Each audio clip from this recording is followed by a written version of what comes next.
कहानी की शुरुआत में हमें 13 साल की मैग को दिखाया जाता है, जो अपने पिता के साथ बहुत खुश थी और काफी अच्छा टाइम स्पेंड कर रही थी। पर तभी अचानक से उसकी नींद खुल जाती है। दरअसल ये उसकी अतीत की यादें थी।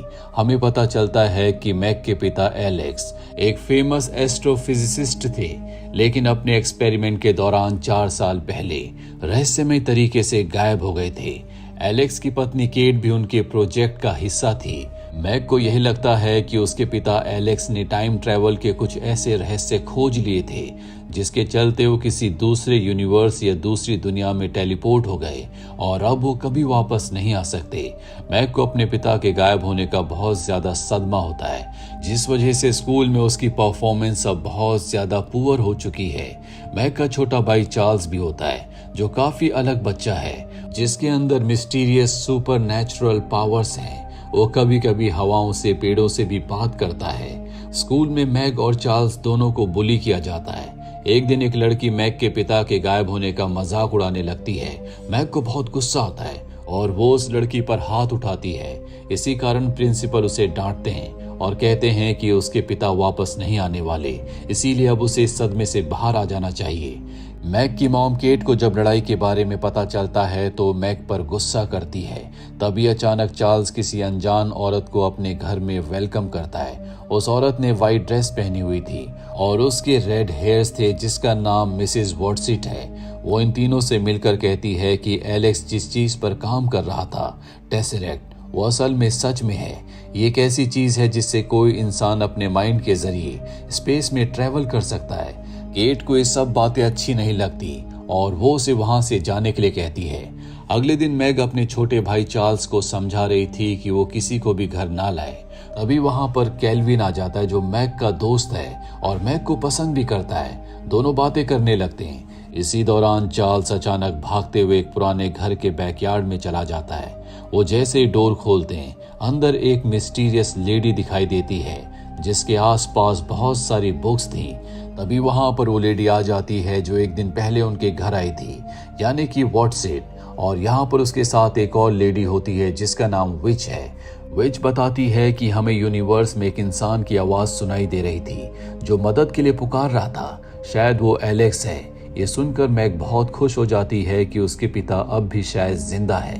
विच कहती है कि एलेक्स बहुत बड़े खतरे में है और उसे छुड़ाने के लिए उन्हें इन बच्चों की मदद की जरूरत है।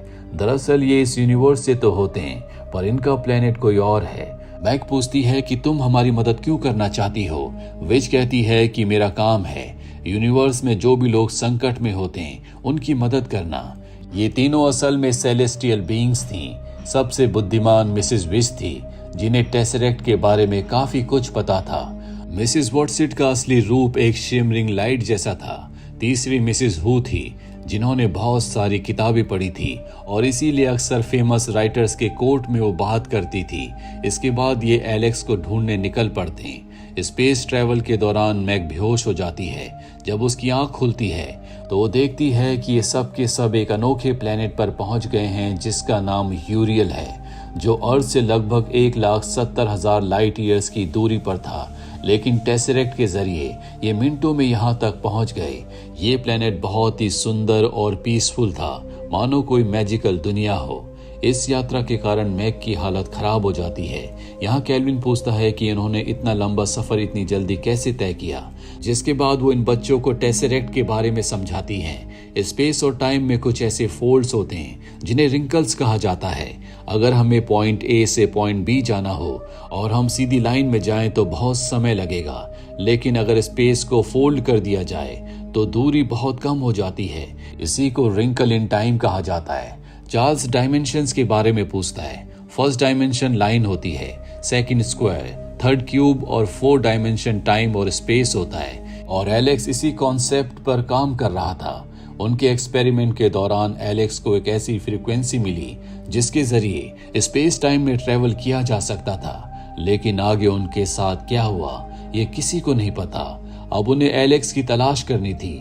इस प्लेनेट पर जो फ्लावर्स होते हैं वो एलेक्स के बारे में इन्हें जानकारी देते हैं। इसके बाद मिसेस वॉटलिस्ट एक जाइंट फ्लाइंग क्रिएचर में ट्रांसफॉर्म हो जाती है और बच्चों को लेकर वहां से निकल पड़ती है। सफर के दौरान अचानक एक अजीब ब्लैक शैडो सामने आती है। केल्विन डर के नीचे गिर जाता है, लेकिन फूल मिलकर उसे बचा लेते हैं। मैग उस चीज के बारे में पूछती है। मिसेस विच बताती है कि यूनिवर्स में गुड और इविल के बीच में कॉस्मिक बैटल चल रही है। ये ब्लैक शैडो द इट नाम की डार्क एंटिटी है जो प्लैनेट्स को करप्ट कर रही थी। जिन प्लैनेट्स पर इनका कब्जा हो जाता है वहां के लोग धीरे धीरे हेट्रेड, ग्रीड, एंगर और सेल्फिशनेस से भर जाते हैं। यूरियल एक ऐसा प्लेनेट था जिसने इस डार्कनेस को हराया था, इसीलिए वहां शांति थी।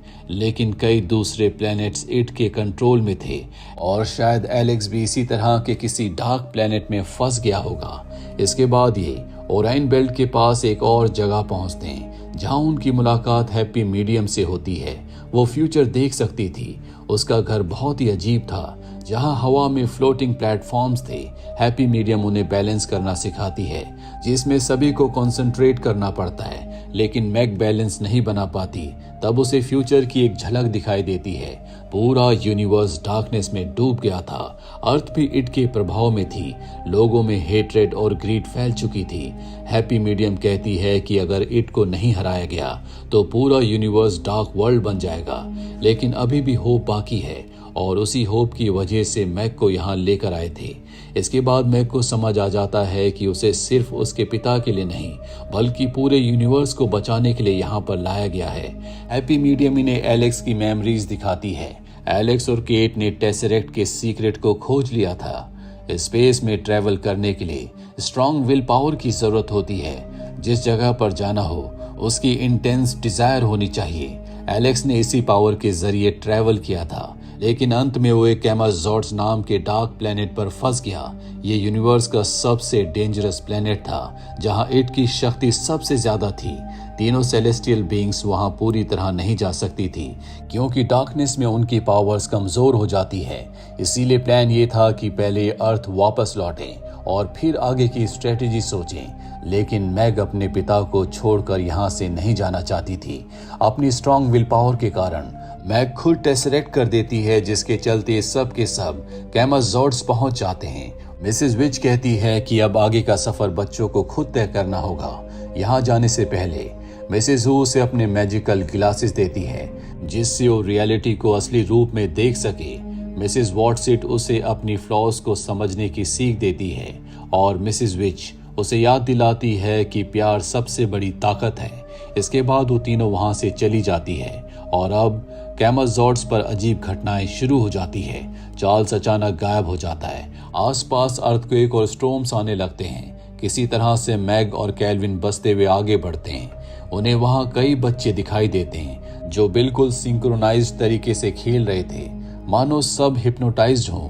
फिर एक आदमी उन्हें खाने के लिए बुलाता है। मैग को उस पर शक होता है, लेकिन चार्ल्स और केल्विन खाना खाने लगते हैं। तभी चार्ल्स अचानक उस आदमी के कंट्रोल में आने लगता है। उस आदमी की आंखें पूरी तरह से रेड थी। वो असल में इट का सर्वेंट था। चार्ल्स धीरे धीरे हिप्नोटाइज होकर उसके साथ चला जाता है। मैग और केल्विन उसका पीछा करते हुए एक स्टोर रूम तक पहुंच जाते हैं जहां वो ट्रैप हो जाते हैं। मैग को मिसेस हू के ग्लासेस की याद आती है। वो उन्हें पहनती है और उसे इनविजिबल स्टेयर्स दिखाई देती है। उस स्टेयरकेस के जरिए वो रूम तक पहुंचते हैं जहां एलेक्स कैद था। इतने सालों बाद अपने पिता को देखकर मैग बहुत इमोशनल हो जाती है। एलेक्स वहां से निकलने की कोशिश करता है और टेसरेक्ट करके भागना चाहता है, लेकिन मैग चार्ल्स को छोड़कर जाने से मना कर देती है। आखिर वो इट के सेंटर तक पहुंच जाते हैं। वहां एक जाइंट ब्रेन जैसी ब्लैक एंटिटी थी। साथ ही इट मैग की इनसिक्योरिटीज का फायदा उठाने लगता है। वो उसे मैनिपुलेट करता है। तभी मैग को मिसेस वॉटसिट की बात याद आती है, तुम्हारी कमजोरी ही तुम्हारी सबसे बड़ी ताकत बन सकती है। इसीलिए मैग अपनी जितनी भी इनसिक्योरिटीज होती है उन्हें एक्सेप्ट कर लेती है। वो कहती है कि वो इम्परफेक्ट है, लेकिन अपने भाई से बहुत प्यार करती है और उसे कभी अकेला नहीं छोड़ेगी। उसके प्यार की ताकत से चार्ल्स पर इट का कंट्रोल कम होने लगता है। धीरे धीरे चार्ल्स नॉर्मल हो जाता है। जैसे ही उसका मैनिपुलेशन टूटता है, इट की पावर भी कम होने लगती है और कैमाजॉर्ड्स आजाद होने लगता है। इसके बाद मिसेस विच, मिसेस वॉटसिट और मिसेस हू फिर से वहां आ जाती है। अब डार्कनेस का असर उन पर नहीं होता। वो मैग को उसकी सफलता के लिए बधाई देती है अंत में सभी वापस अर्थ लौट आते हैं। मैग अब पहले जैसी नहीं रही। उसे यूनिवर्स, होप और लव की असली ताकत समझ आ चुकी थी। इसी के साथ ये फिल्म, ये कहानी यहीं पर खत्म हो जाती है। उम्मीद करते हैं कि ये कहानी आपको पसंद आई होगी।